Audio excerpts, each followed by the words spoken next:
For the next 2 hours, Musk methodically presented his evidence, answering questions directly and without the evasion typical of congressional testimony. The documents revealed not just bias, but a calculated conspiracy to use governmental power to protect established companies from Musk's innovations in space technology, electric vehicles, telecommunications, and social media. Most damning was the revelation that Chief Justice Roberts had significant financial interests in companies directly competing with Musk's ventures interests. He had failed to disclose or recuse himself over the Chief Justice had received stock options worth millions from a traditional automotive manufacturer just weeks before ruling against Tesla in a regulatory matter. "This isn't just about me," Musk emphasized as he concluded his testimony. "I have the resources to fight back. But how many innovators have been silenced because they couldn't? How many world-changing ideas have been smothered in their cradle because they threatened powerful interests? This is about whether America will remain a place where innovation is possible." The committee members, visibly stunned by the evidence, temporarily set aside partisan divisions. Senator Elena Hayes, usually a critic of Musk, spoke for many when she said, "Mr. Musk, whatever disagreements many of us have had with you over the years, what you've uncovered here is profoundly disturbing.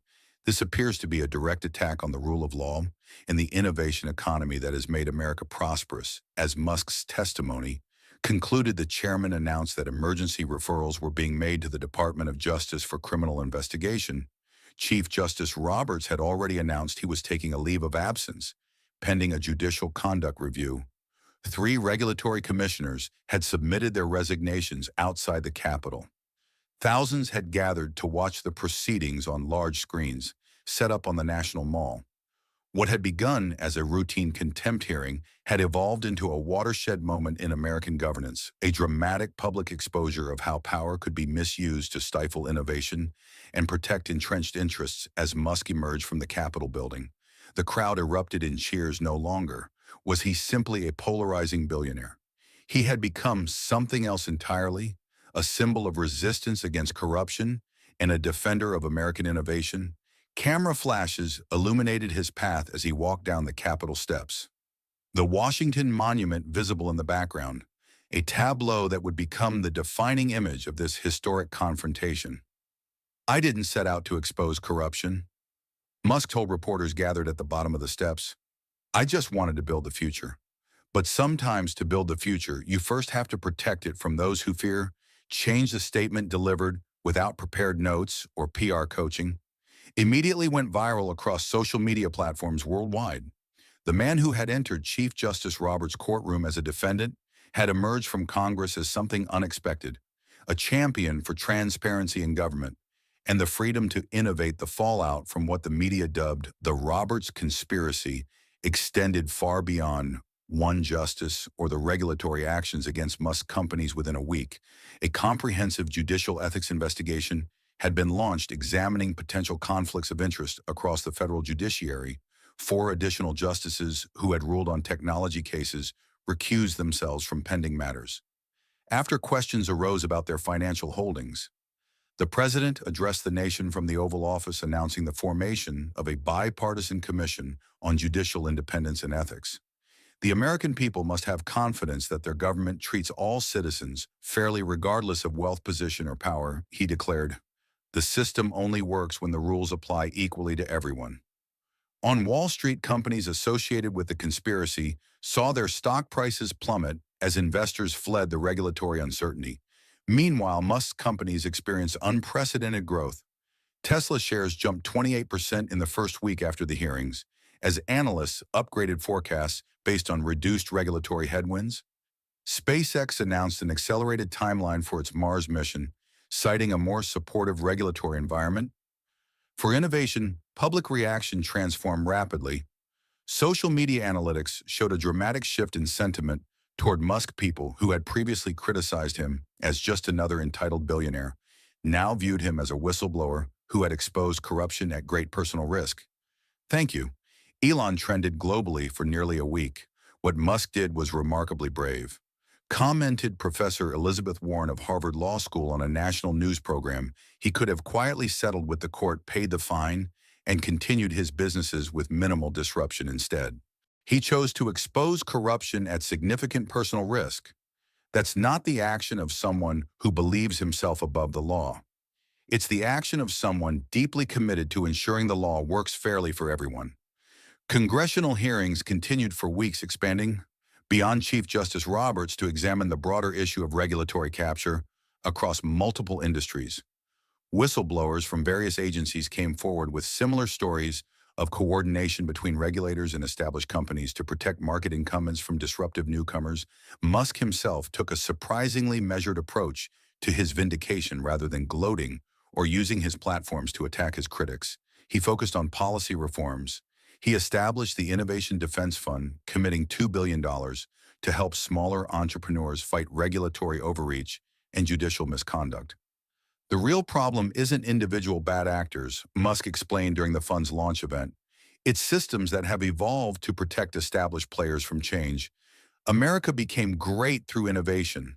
Not by preserving the status quo, we need to recalibrate our institutions to embrace progress rather than fear it. The legal reforms came swiftly. Congress passed the Judicial Transparency Act, requiring more rigorous financial disclosures from federal judges and creating stronger recusal requirements. The Regulatory Independence Act established new firewalls between regulatory agencies and the industries they oversee. Perhaps most significantly, a cultural shift began to occur in how Americans viewed the relationship between government and innovation. Polls showed growing skepticism of regulatory actions perceived as protecting established companies rather than consumers' support for technological innovation reached an all-time high across political affiliations. 6 months after the confrontation in the Supreme Court, Elon Musk was invited to deliver the commencement address at Harvard Law School, a symbolic gesture from the very institution that had produced Chief Justice Roberts and many of the regulatory officials involved in the Eeyore conspiracy, standing before thousands of new law graduates. Musk offered a perspective that transcended the immediate controversy. The law can be either a fortress protecting the past or a bridge to the future.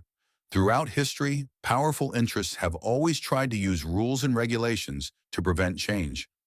Your generation has the opportunity to reimagine our legal and regulatory systems, not as tools for preserving what exists, but as frameworks for enabling what could be. The address received a standing ovation and was subsequently incorporated into the curriculum of law schools nationwide as a case study in the ethics of innovation regulation.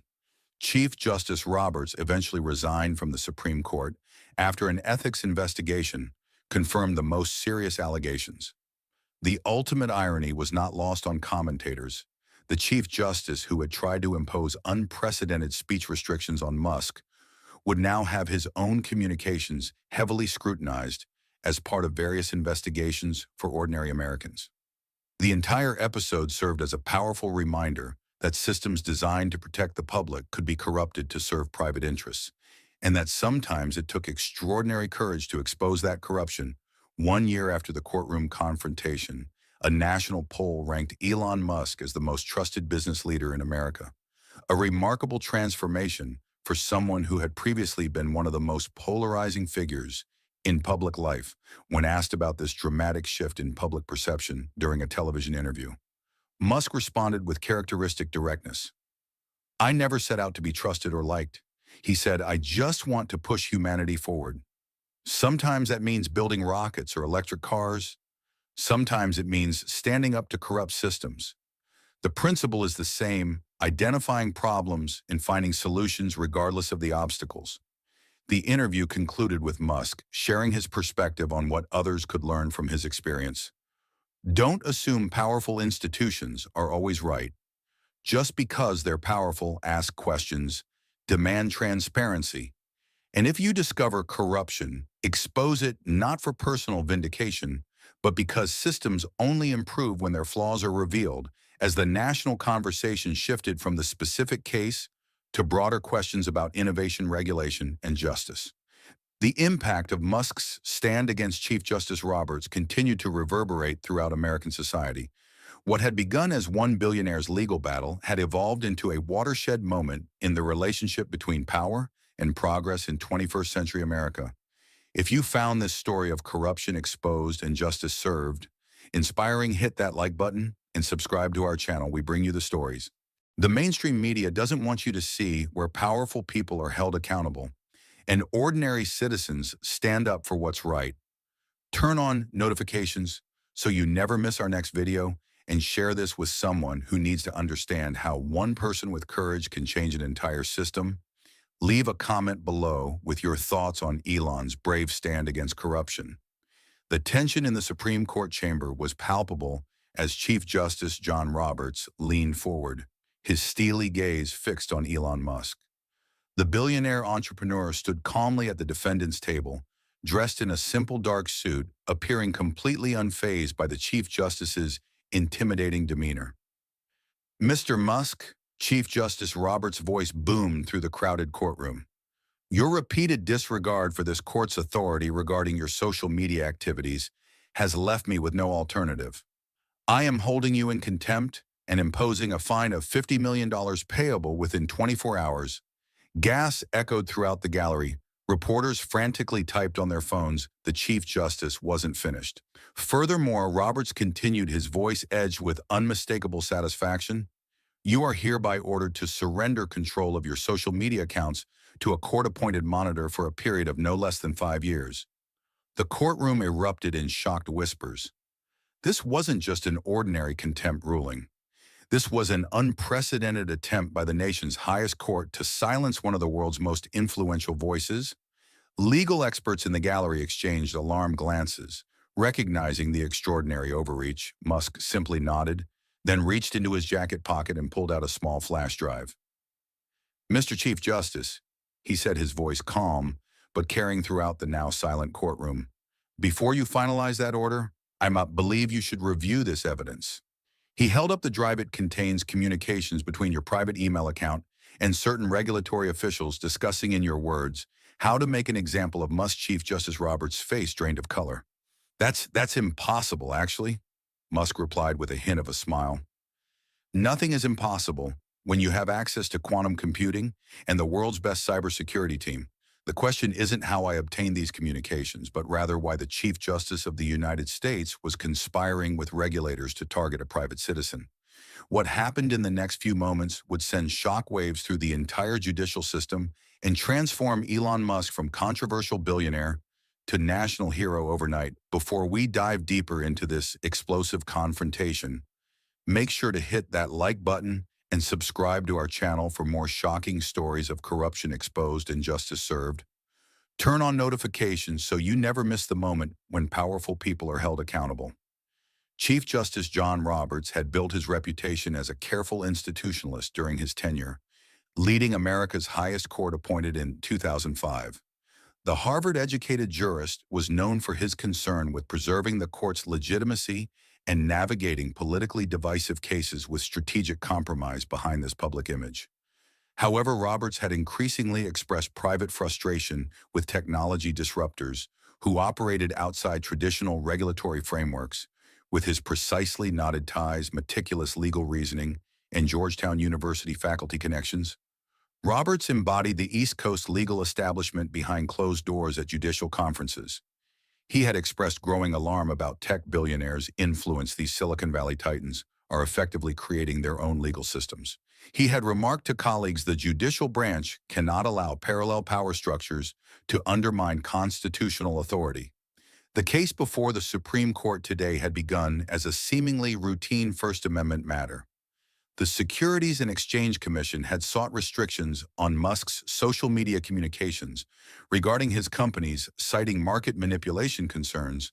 What had started as a standard regulatory proceeding had escalated dramatically when Musk publicly criticized the process on his social media accounts, calling it regulatory capture designed to protect established players from innovation.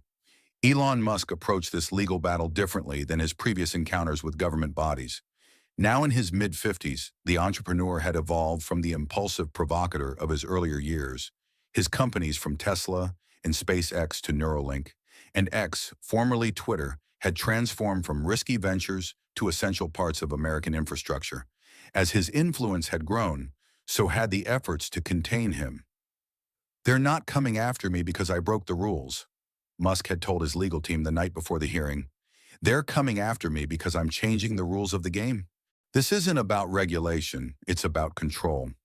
What Chief Justice Roberts and the regulatory agencies didn't know was that Musk had spent the past 6 months quietly assembling a team of former intelligence officers, ethical hackers, and legal specialists who had been investigating the unusual coordination between supposedly independent branches of government in their actions against his companies. What they had uncovered was far more troubling than even Musk had suspected. The stakes extended far beyond one billionaire's fortune or freedom.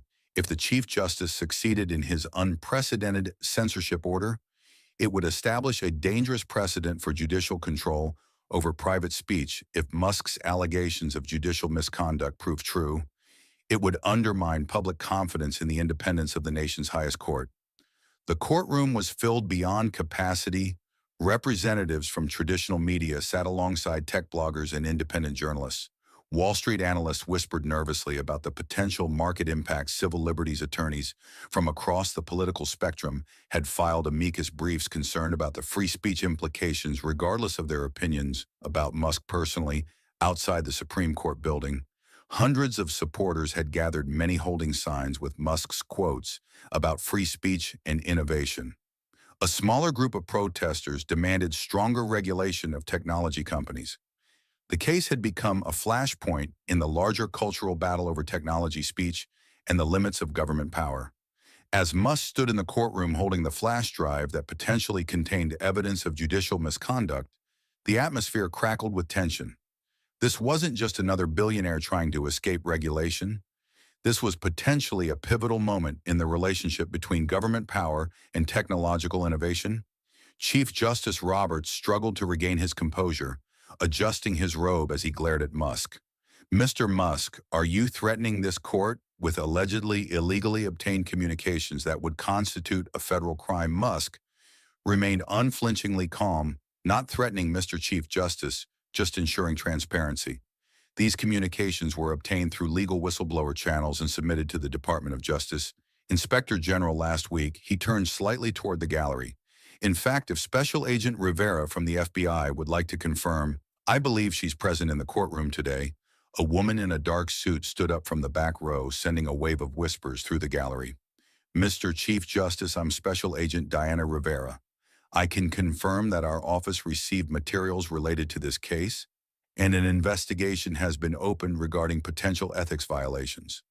Chief Justice Roberts' face flushed crimson. "This is highly irregular.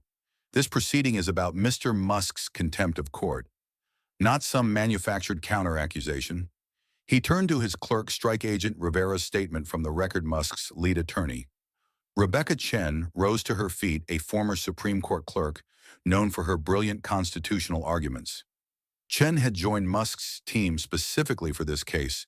"Mr. Chief Justice, with respect, you cannot selectively strike statements from federal law enforcement officials that are directly relevant to these proceedings. Additionally, we have filed a motion for your recusal based on evidence of bias and ex parte communications." Roberts pounded his gavel. "Miss Chen, you are bordering on contempt yourself, actually." "Mr. Chief Justice," came a new voice from the entrance of the courtroom. All heads turned to see United States Attorney James Morrison walking in with two assistant U.S. attorneys. The Department of Justice is formally intervening in these proceedings. The courtroom erupted in chaos as Morrison approached the bench. Reporters rushed out to file breaking stories. Morrison handed a document to Chief Justice Roberts, who read it with visibly shaking hands. "This court will take a 30-minute recess," Roberts announced abruptly, rising from the bench and disappearing through the door to his chambers without further explanation. During the recess, the courtroom buzzed with speculation. Legal experts huddled with journalists, explaining the extraordinary nature of a DOJ intervention in Supreme Court proceedings. Musk sat quietly at the defense table, occasionally checking his phone, but otherwise appearing remarkably relaxed for someone who had just challenged the Chief Justice of the United States. "They're going to try to seal the evidence," Chen whispered to Musk. "But we anticipated that." Musk nodded slightly. "Already handled. The documents were mirrored to secure servers. An hour ago. Transparency is all that matters now." When Chief Justice Roberts returned, his earlier confidence had vanished. He was accompanied by Justice Elena Kagan, a sign that the situation had escalated far beyond a routine contempt hearing in light of developments. Roberts began his voice noticeably less commanding. This court is transferring this case to a special panel of the D.C. Circuit Court of Appeals. All contempt proceedings are stayed pending review. Before he could continue, the doors at the back of the courtroom opened again. A congressional staffer hurried in and handed a note to Senator Thomas Braddock, chairman of the Senate Judiciary Committee, who had been observing the proceedings. Braddock read the note, then stood up. Mr. Chief Justice, Braddock announced, I must inform this court that the Senate Judiciary Committee has just voted to open an investigation into communications between members of the Supreme Court and regulatory agencies regarding targeted enforcement actions against technology entrepreneurs. As chairman, I am serving notice that all relevant documents are to be preserved. The coordinated nature of these interventions made it clear to everyone present that Musk's evidence wasn't a bluff. Whatever was on that flash drive had already set in motion actions across multiple branches of government. Chief Justice Roberts, now visibly sweating, looked toward Justice Kagan, who nodded slightly. This court is adjourned until further notice, Roberts declared, striking his gavel, before quickly exiting the bench as spectators and reporters rushed from the courtroom to share the dramatic developments. Musk remained seated, his expression thoughtful rather than triumphant. This isn't just about me, he told Chen as they gathered their materials. This is about whether we're going to allow the rules to be manipulated to protect the status quo from innovation. Outside the Supreme Court, a crowd had gathered there, numbers swelling as news of the dramatic courtroom confrontation spread. What had begun as a contempt hearing had morphed into something much larger, a pivotal battle over the relationship between government power and technological disruption. By evening, the contents of Musk's flash drive had become the top story across every major news network. The documents revealed a coordinated effort between Chief Justice Roberts, senior regulatory officials, and several large technology companies to target Musk's business interests through selective enforcement actions. A special joint session of a Senate Judiciary Committee was hastily convened, broadcast live across the nation. The hearing room was packed with journalists, legal experts, and tech industry representatives, as Elon Musk was called as the primary witness. Musk appeared without the usual entourage of attorneys and PR handlers that typically accompanied billionaires to congressional hearings. Instead, he brought only his evidence organized into clear, irrefutable exhibits that walked through the conspiracy chronologically. What we discovered, Musk explained to the committee members, his voice steady and matter-of-fact, was a systematic effort to use judicial and regulatory power, not to protect consumers or ensure fair competition, but to protect established interests from innovation. He displayed the first exhibit on the large screens, an email from Chief Justice Roberts to SEC Commissioner Lawrence Brooks.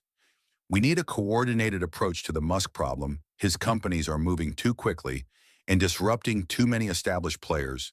The judicial and regulatory branches need to send a clear message. Gasps echoed through the hearing room. Such explicit coordination between the Chief Justice and a regulatory commissioner violated fundamental principles of governmental separation of powers. The evidence shows that after this initial communication, Musk continued. There were 17 meetings over a 6-month period involving Justice Roberts, regulatory officials, and executives from competing technology companies. These meetings were deliberately kept official calendars and held in private residences to avoid transparency requirements. Senator Braddock leaned forward. Mr. Musk, to be clear, are you alleging that the Chief Justice of the United States was actively coordinating with both regulators and your business competitors to target your companies? I'm not alleging it, Senator Musk replied calmly. I'm proving it. He displayed the next exhibit, a detailed spreadsheet showing enforcement actions against his companies, alongside internal communications, discussing how to create maximum disruption to Musk's operations.